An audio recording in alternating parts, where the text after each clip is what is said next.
think this is one of the industries where a lot of people actually feel that imposter syndrome, because you're all of a sudden thrown into a slightly new role, and you show up on set, and you're like, oh, when is somebody discover that I'm just like full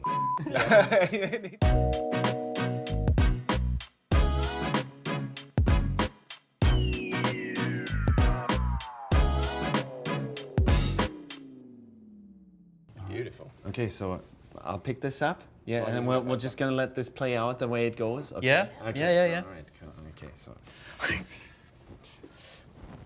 Guido, Nick, what inspired you? And also, what was the film/show that made you want to get into VFX? It's a very good question. Nice. Okay. Go on, Guido. Start us off. I'm starting. Okay. I grew up in East Germany, so it's relevant to the story. So, and we didn't really have access to Western media. So basically, what they showed us was like old Russian fairy tales. So, and I remember a fairy tale about Hexe Baba Yaga or Witch Baba Yaga, and she lived in a little hut that had chicken legs and was walking. And I distinctly remember watching that as a maybe 10, 11, 12-year-old. And I asked my mom how they did that, because I couldn't, there was literally a hut with chicken leg walking through a forest, and I could not grasp how they did it. And it was stop motion, right? And I asked my mom, and she said, yeah, that's sort of movie magic, From that day on, I wanted to know how it's done. Now I'm here. I'm not doing chicken legs anymore, but other stuff. That's kind of a funny one for me, because I never wanted to be in film or in VFX. I ended up there by mistake. I wanted to play in a metal band, and I wanted to record, and and then something forced me to change. I ended up watching a short movie or short film in the early 2000s. I think it must have been 2001, 2000, called 405. Have you ever heard about that? No, I don't think I have. Oh, so it's two guys in their basement with computers from Target. They made an airliner land on the 405 on the highway. Yes. And I was like, this is so cool. If two guys in their basement can make that with computers that you can buy anywhere, that's what I wanted. That's what you wanted. Yep. For me, I grew up on some of the real fantasy stories, Never-Ending Story and things like that, and always kind of just thought they were just these amazing tales. And I guess kind of growing up, I had a ton of different hobbies, and kind of got into art, but then also got into close-up magic and stuff at certain points. So I was kind of always had various different interests, and when I found out how films were made, everything just kind of clicked. It was just one of those things that I went, you know what, that combines all of these things that I'm interested in, and I'm always wanting to peek behind the scenes and see how things are done. Alrighty. What film or show do you wish you worked on? So that's a good one. So which one's the one that got away? My first reaction was going to be probably The Matrix. Quite honestly. Yeah. Obviously the bullet time stuff, right? Yes, really but cool. but then my second thought was True Lies. Oh, yeah. Really? Nice. You're going that? Okay. Yeah. One thing that really matters to me, and up to this day, is actually timelessness of visual effects work, and longevity, and that was also a big premise for Sinners, actually. And I also wanted you to be on board with we got to produce work that holds up the test, stands the test of time. Yeah, absolutely. Yeah. And I recently watched True Lies again, and it still works. It works? You're fired. It's still working. All that stuff, the Harrier jet, and there's a lot of work in this film. Yeah. But it still looks believable. And I mean, Matrix really was the start of this VFX wave. Then from there, it got bigger and bigger, and the shows just started evolving. Yeah. But it would be one of those films of the early 2000s, I would say. When you still had this really, the technology wasn't as far evolved yet, and you kind of had to make do with what you had. Yeah. And there's a lot of practical and visual effects overlap. Exactly. Right, So the can wasn't kicked into somebody's corner. It would be collectively passed back. Collectively kicked. Yes, exactly. Yeah. And there was collaboration. Yeah, and to me that's the one thing that movie magic is about. That you create something that has that shows that collaboration, but ideally not in a recognizable way, but more as a feeling. The soul that people feel when they watch a film. Peter Jackson, I think he released it was early days of the internet where he released like a weekly or nearly a daily little video, QuickTime, like a shooting diary or diary about the production of The Lord of the Rings, and I religiously followed that. Yep. And because I was then already in my studies aiming towards sort of visual effects, whichever, however you want to define that, I watched them religiously, and I was looking at the Weta guys and how they did stuff. I was like, it's amazing. Like, I want to know how they do it. I want to collaborate with them. I want to learn. So yeah, I think that to me, a bit of Lord of the Rings style. Yeah, I mean that would be an obvious one for me as well. But I think, the ones that I kind of go back to are actually probably more of the sort of timeless quality ones. I think I'd probably end up picking something like a Fincher movie like Zodiac or something that like it still holds up and really sort of pushed forward. As much as I love the fantastical, and that's kind of what drew me into the industry, now I think it's a lot of... Are you saying that Lord of the Rings used so much dark glows everywhere in retrospect?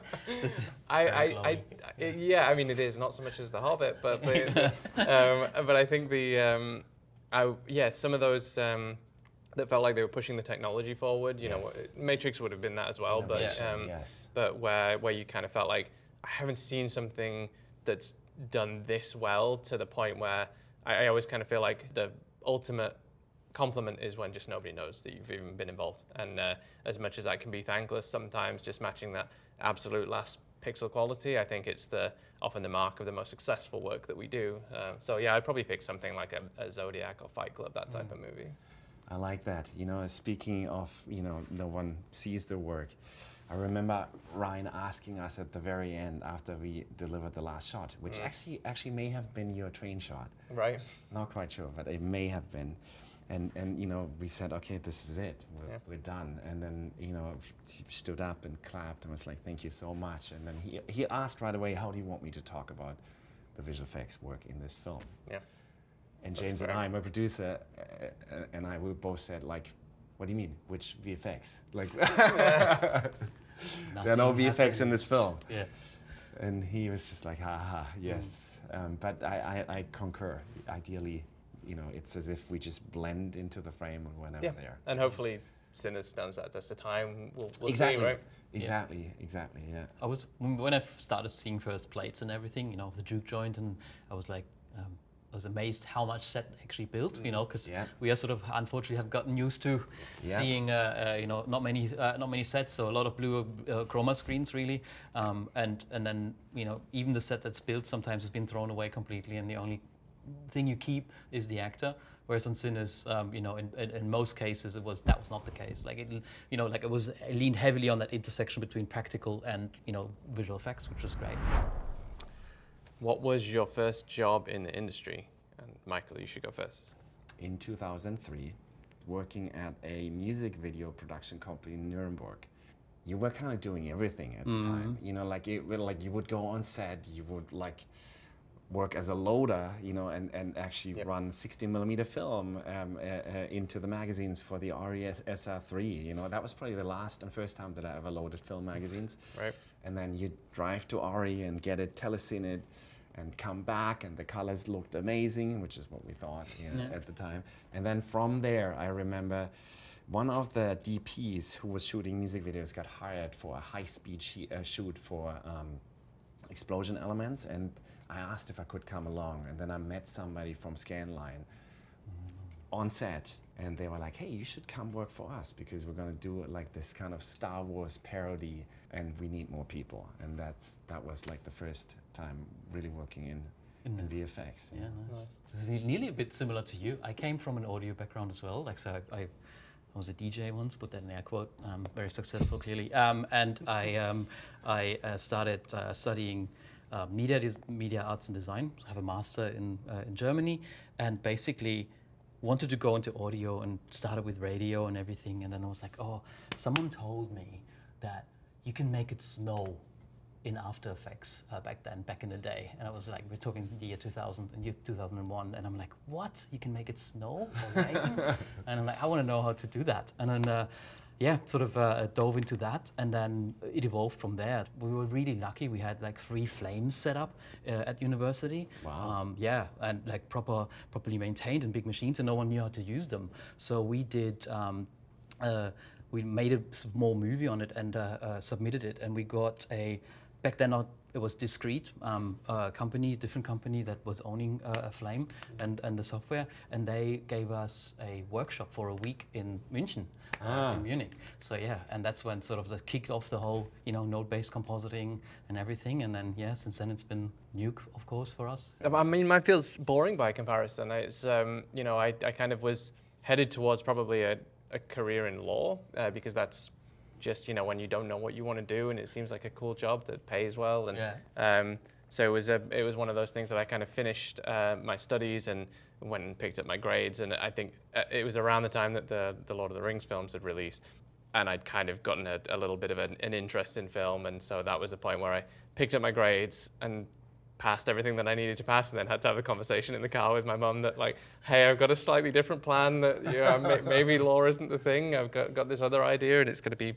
making movies, but had like the full support of my parents, so it was really good. And actually shortly after, during my studies, I got a chance to do a little gig on a Lord of the Rings fan film called The Hunt for Gollum, which ended up being like really popular in its own way as a little kind of cult film, and gave me this like perfect opportunity to just play visual effects artist and do deliver shots, and it felt kind of professional. And so after that, I started applying around once I finished my degree, which was in visual effects. By that point, I kind of fully committed. And then did you go to Bournemouth? I went to Teesside. Okay. I was like one of the ones that didn't go to Bournemouth. But they were starting up and had their own visual effects degree, and it seemed really good and was a little closer to home where I am in the north of England. Yeah. So it was kind of a good fit. And after finishing that, I called up at that time Double Negative, now DNEG, in London to see if they had any jobs, and managed to get my foot in the door as a runner. From runner to VFX supervisor. Yeah, wow. Actually, in the same company. That was like, it was a long career. So you did the whole run through. Yeah. Amazing. Well done. That's cool. Yeah. Oh, okay. This one goes deep. Something I know now that I wish I knew then. Okay. I remember the night before my first day at Animal Logic, right? I came at that point. I came from a lot of motion design. I did a lot of sort of commercial VFX souping on set. I did like VFX by myself, like comping by myself on my own machine. And I was first time moving into a big facility with like lots of people that knew what they were doing. Right. So I couldn't fall asleep the night before because in my head I was like, I do not know how to build an additive key. Yeah. And I'm like, what if the supervisor or the comp soup or the lead asks me to do something and I don't know how to do it? Yeah. And I'm completely exposed and they all know I'm a fraud. And then I arrive at Animal, right? And it's the warmest welcome. They're like, hey Guido, here's your desk. Here are your, not mentors, but your buddies in a way that you can always ask questions, and slowly sort of led me into it and then showed me that, we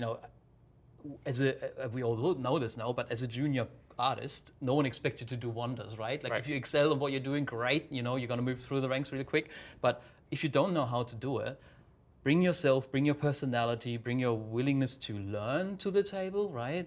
Yep. Soak everything up, and that's all you need to do, really, right? Like I said, no one expects you to be like hero compo of the year straight from the get-go. I mean, it's so true, because I even going back to the point where I was sort of already working in the industry, and I remember having a conversation with our one of my at the time leads. I think he's now an art director, a guy called John Opgenhafen. And I said to him, I get this real imposter syndrome where I kind of feel like, should I even be doing this? Am I as good as everyone around me? And especially working with some really great people around that time. And he just very bluntly said, no, you're just not cut out for this. And then he like wrote on a piece of paper, phony, and like handed it to me. And we had a good laugh at it. And he just said, like, you never really shake that feeling. And he still had that too. And so for about the next, I don't know, maybe 12 years until it completely disintegrated, I kept that piece of paper that just said phony and just kept it in my pocket, so that every time you're having a little nervous imposter syndrome moment, you can pull out a little piece of paper and have a laugh and go, it'll be fine. Yeah. It was then and it will be now. You know what? That's a really good point, because like I think this is one of the industries where a lot of people actually feel that way, with that imposter syndrome. Because you're all of a sudden thrown into a slightly new role, and you show up on set and you're like, oh, when is somebody discover that I'm just like full of shit? And you think it's just a matter of time. But that also reminds me of like those early years in the 2000s when I was trying to to apply for a flame internship at one of the bigger post-production houses in Munich. And I had prepared a reel for all of that, and I thought about a strategy and all of that, and then they called me while I was just out and about and asked if I could just come in a day earlier, like basically right now. I said, yeah, I can come in. So I showed up, kind of dressed like this, in a Pantera shirt, cut off army pants and all of that, and I walked through the door, and and give the guy my reel, and they were like, you should talk to the flame operator directly, and we were talking for a little bit, and then he's like, hey man, I'm really sorry, this is not gonna work out. And I was like, oh, but you haven't even looked at my reel yet. And he was like, no, I don't really need to look at the reel, I mean, I was just looking at you and you're just not cool enough,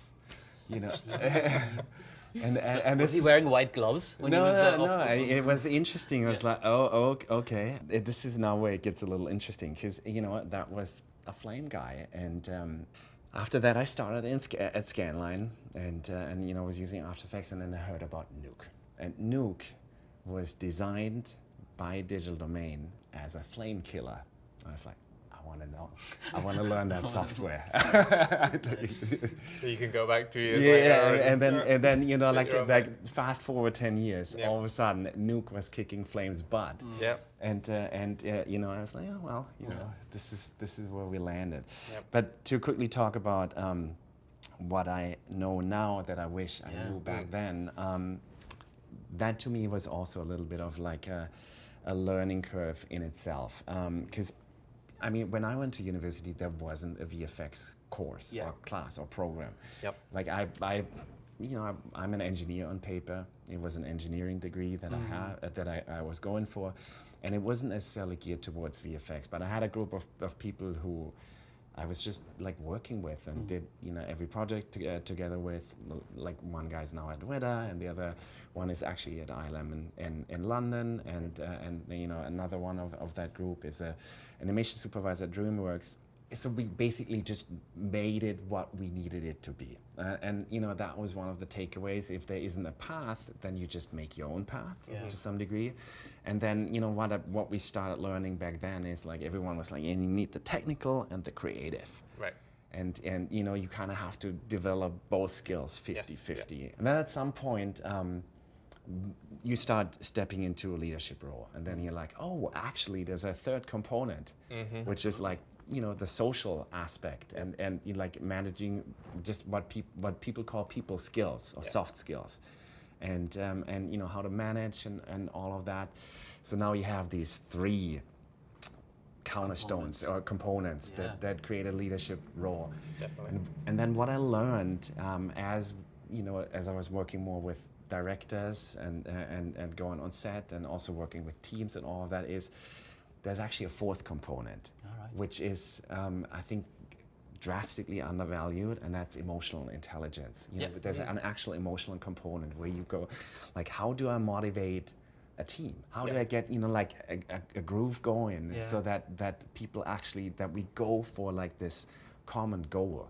And I think that's not necessarily like, you could call it a people skill, but I think it's slightly out of the creative, the technical, and the social, because it hasn't really been all that recognized, especially in our industry. But I think it's becoming more and more important, with where all of this is going, and machine learning and AI and all of that, that you actually understand what the narrative objective of what you're working on is, and that you can feel what's the story that's being told, and that you're not just a robot who makes cool shots.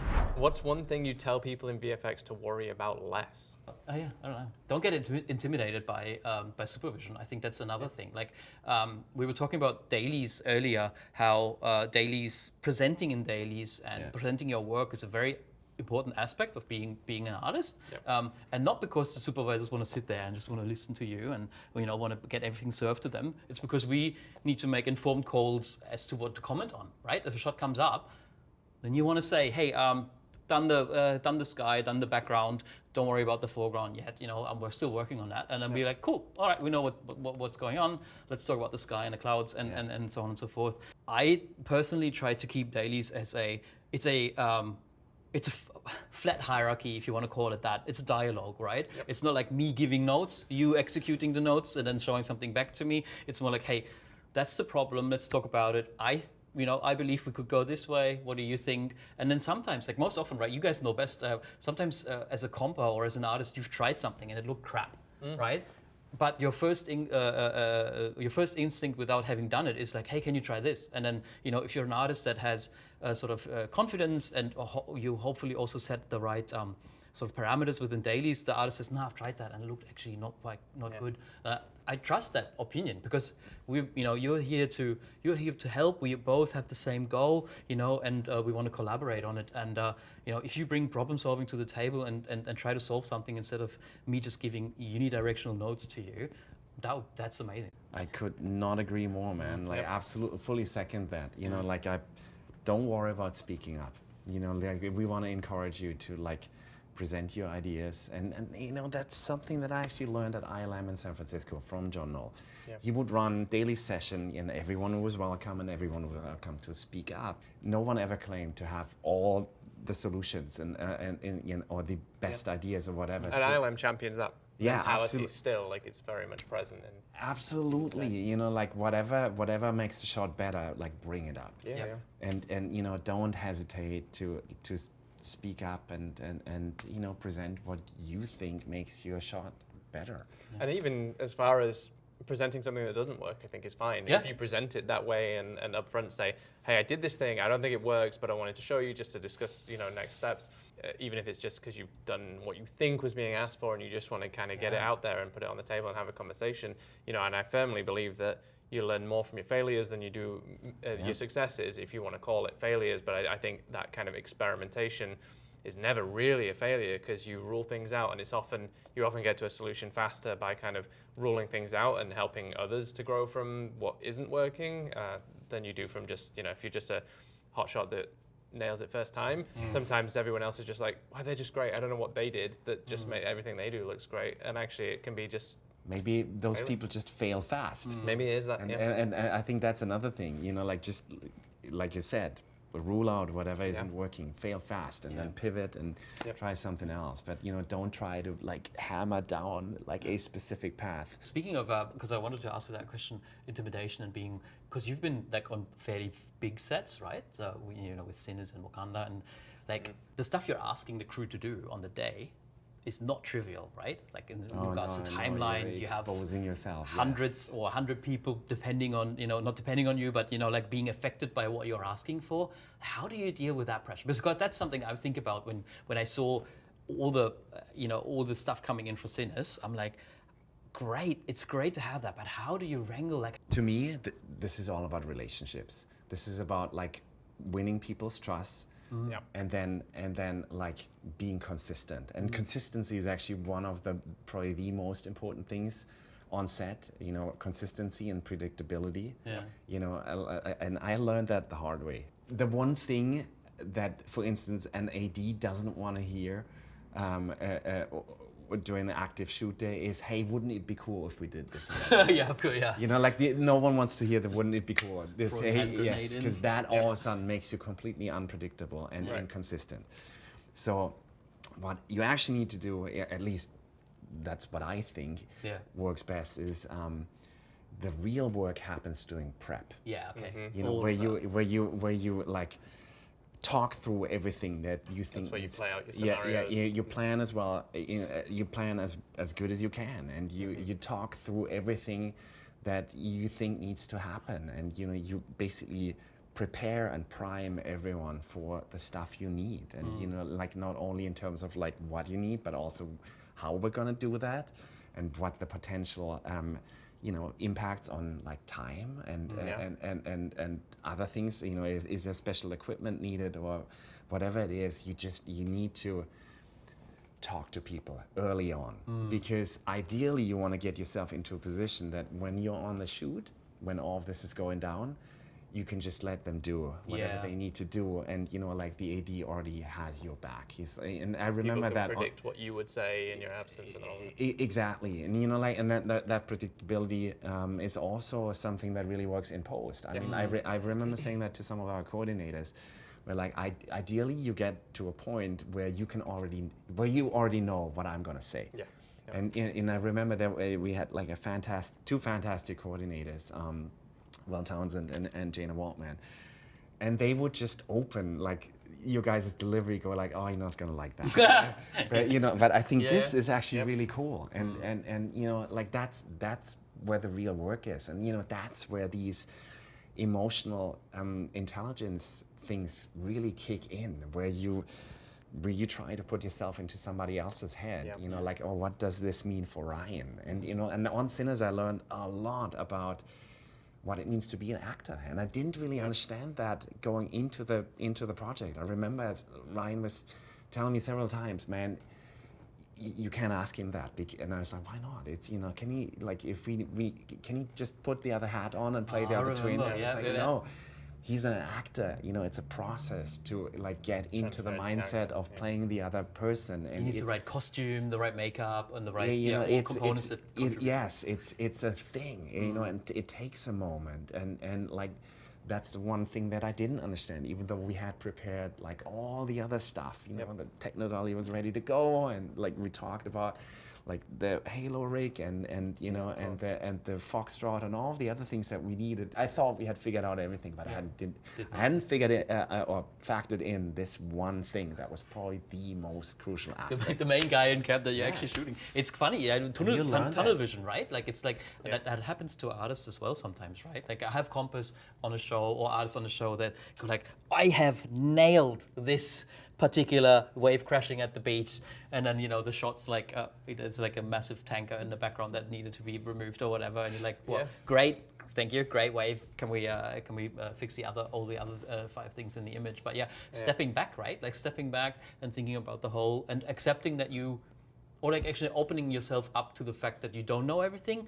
and keeping your mind open to consider everything that goes either into a shot or into a shoot in your yes, and then just being, then you're being asked something and you don't know the answer, and the temptation is really high. So on that, then, did you feel like your safety net disappeared when you became like head of department? I mean, you've been very lucky because it's a very collaborative team, especially Ryan and the team that he collects around himself. But did it feel dangerous and nerve-wracking? Oh yeah, absolutely exposed. Like everyone's looking at you. Sometimes you're making decisions in like split seconds that have a big impact on everything down the line, and also cost-wise and everything. And quite frankly, sometimes you land somewhere where you don't know the answer, and then temptation is really big to just say something. Honestly, what I learned is that it's okay to say, I don't know, I need a moment to quickly think this through and figure it out. And that's strength, that takes an enormous amount of courage, man, to just admit in front of everyone, hey, like, you gotta give me a moment to figure this out. Because I don't know right now. And that's when you really feel like an imposter. That's when you really go like, okay, I have no idea what I'm doing here. But we'll work it out. But that's the cool thing, is that travels through all levels, right? Like again, artists will be the same. Like we're in the daily session and go like, hey, can you make that tree blue? I don't know why the tree needs to be blue now, but and an artist, a junior artist, goes like, maybe, having that strength to sort of admit that you at this particular moment don't know, but have the people around you supporting you, and it's funny. I was thinking of Tom Cruise sometimes in that moment, because there are like some of those naturally as you do. No, those publicity clips out there. I think he was talking about Mission Impossible, and it's a mission that is impossible. So like he's doing stuff. He's accomplished the mission 4 times. But I remember it's a YouTube video, and he, somebody asked him something, and was like, I don't know, but we'll figure it out. The vital qualities to becoming a VFX soup. Ultimately, I think anybody that's gotten to a VFX soup position will say that they're standing on the backs of people who've come before them that have helped to pull them up through to that kind of a role.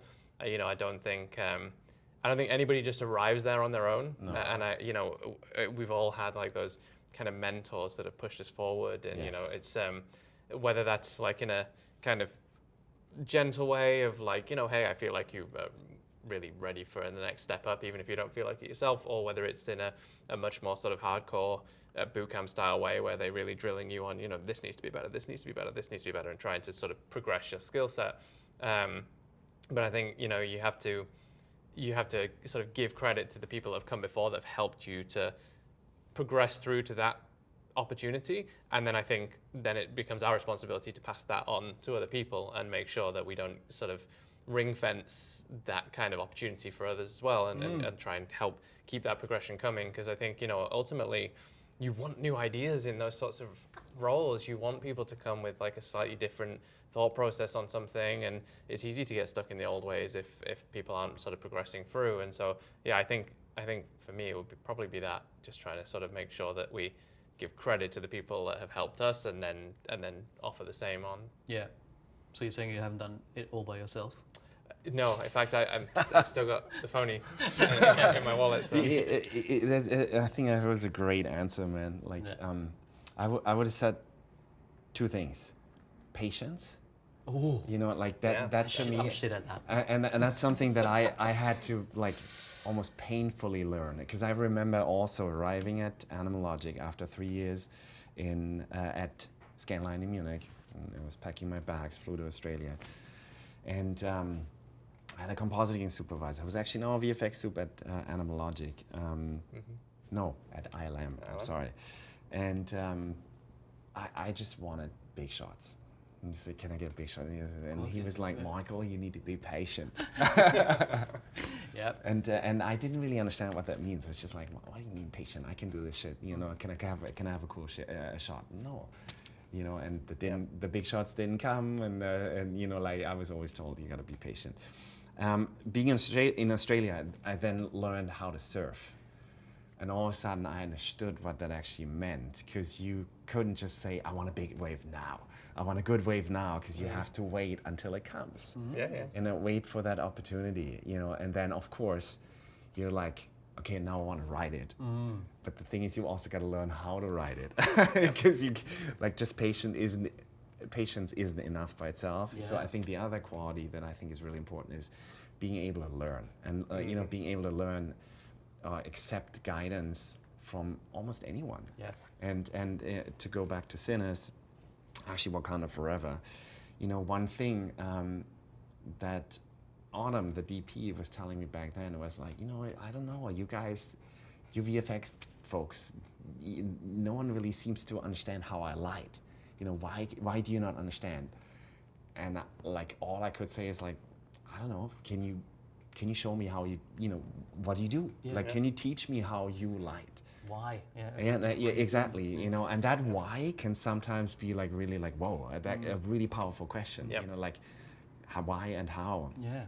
And then all of a sudden, you know, like doors open because you show this genuine interest in somebody else's skill or craft or knowledge, and you know, almost everyone is willing to like help. I think also ego, like maintain, like That's there's hard. a, you know, maintaining your ego, or being careful, or at least aware of your own flaws in a positive way, very important, right? And also, as a VFX soup, you're sometimes asked to, basically you're sitting in dailies all day, you know, on big shows, crunch time, you never get out of it.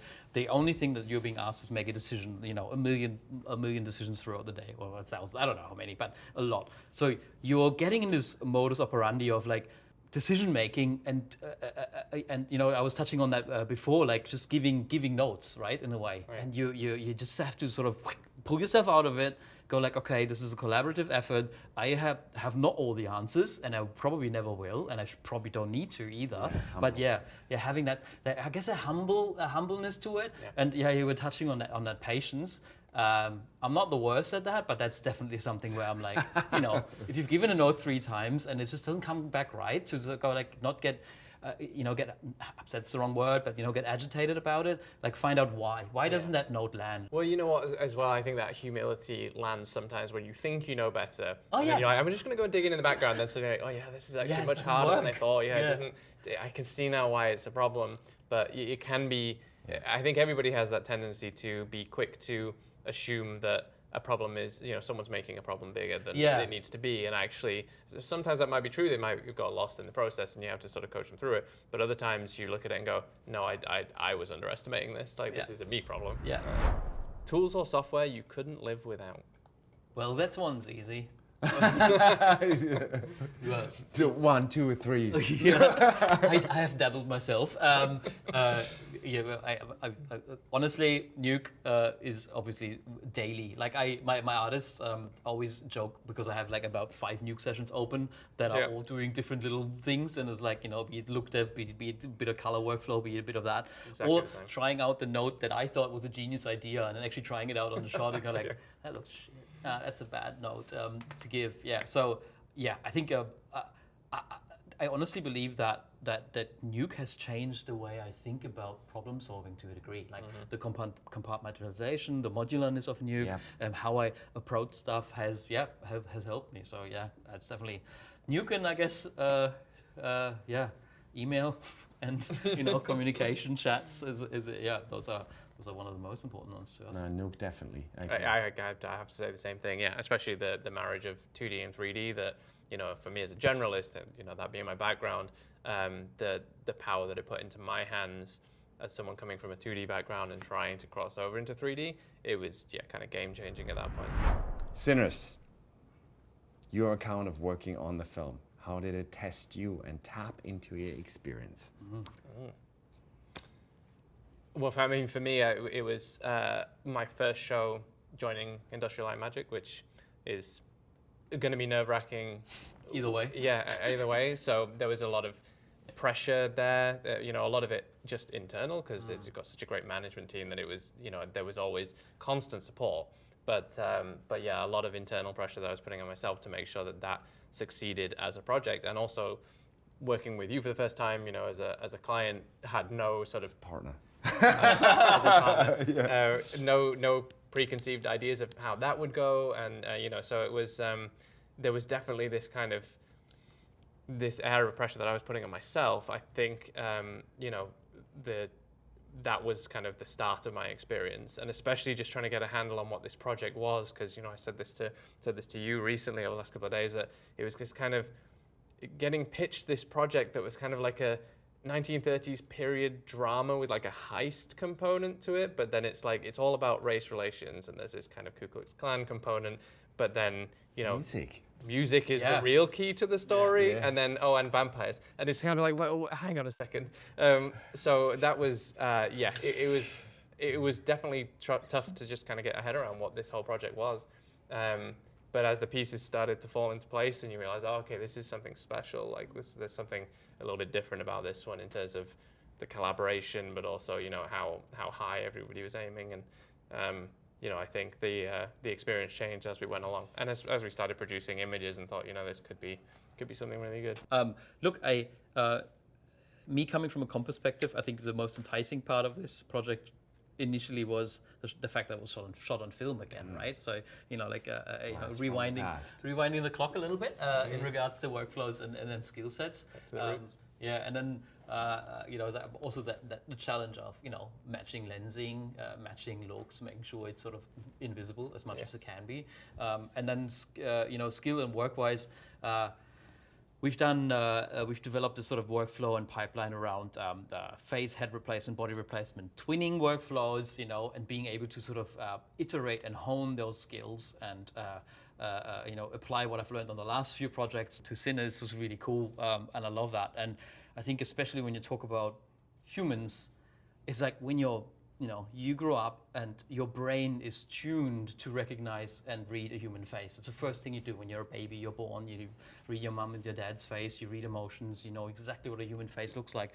And sort of accepting the challenge in our case to, make something believable on a IMAX, frame that big at 4K, close up, fighting, physical interaction. That was a challenge that made me sweat, but also had confidence because we've done not similar things, but we can build on past knowledge, and I can build on that.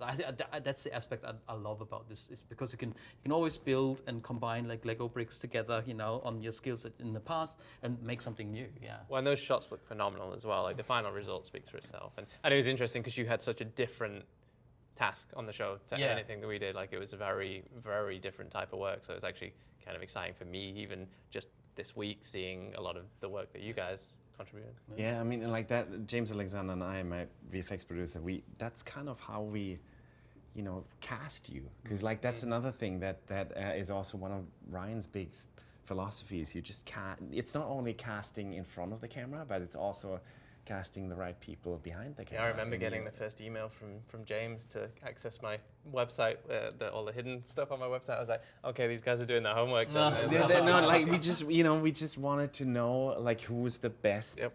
person and the best team for the specific thing, and Yep. and like because we had all these baskets and we wanted to put a couple eggs in each basket, make sure that like the most solid one. So again, it's like bringing the band together and making sure that it's not about the superstars. It's about like putting something really solid together. Okay, so then also Sinners. Share one thing we, the viewer, might have missed. Actually, that's an easy one for me because we were talking about it earlier today. In the snake shots that we provided, it was deliberately designed so that moment of the snake striking out was meant to mimic what happens later with Cornbread in the movie. So if you've seen it, then you'll know what I'm talking about. But the moment outside the door with Cornbread was very much, it was supposed to be sort of foretold and foreshadowed in that moment with the snake. It's one of those sort of subliminal things that some people will maybe recognize more than others. But yeah, once you kind of think about it, you'll see all the parallels that maybe people didn't immediately pick up. Yeah, the eyes. The eyes too. Shedding eyes on the snake. One aspect which I really quite liked is the way you guys have done stunt mats, like in the juke joint when they're fighting and falling, right? They quite smartly printed the sort of wooden plank patterns onto the stunt mats, which was great because that way you had at least the right texture. So for later cleanup, and I know it's sort of semi-boring, but I think it's quite nice. It speaks to the planning aspect of it, proper preparation. Yes. Because you probably as well. I've had shows where they've just thrown a grey mat into something, and you were like, okay, or blue, and then you got the spill everywhere. Yeah, exactly. So having that as a base, as stupid as it sounds, was great because you clean up the seams, adjust a little bit of the colors, make sure it doesn't look like a print, like doesn't, and that's it. And that was really cool. So yeah, maybe people missed that when they're looking close at the wood on the floor that there were stunt mats. Yeah. One thing on that note, the film's full of symbolism, and we added more as we were going. Like as Ryan was doing audience screenings and all that, and so the editor Michael Shava and I, we had like long text exchanges about like adding birds and adding symbolism through birds, and what it means if you have two circling vultures, two circling crows, two circling ravens. What does it mean if there's three of them and all of that? And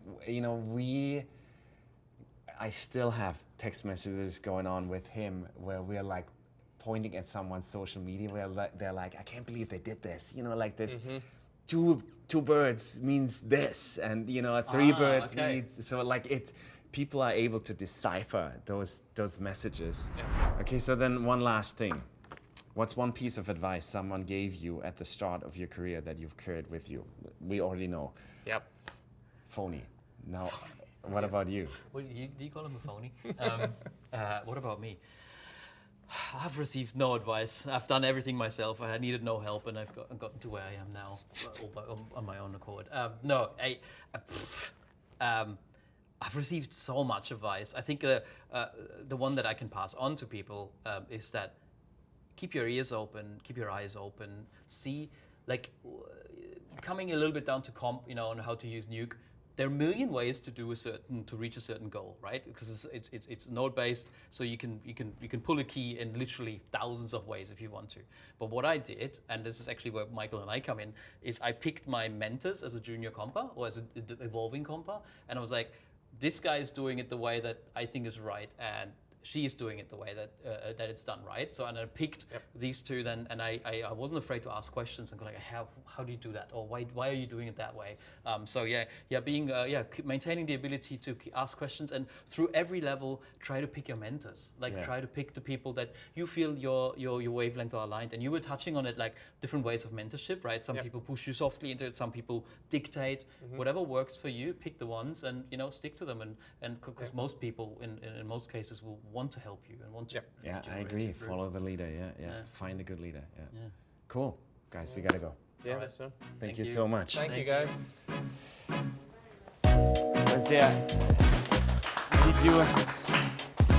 Is there usable stuff in there?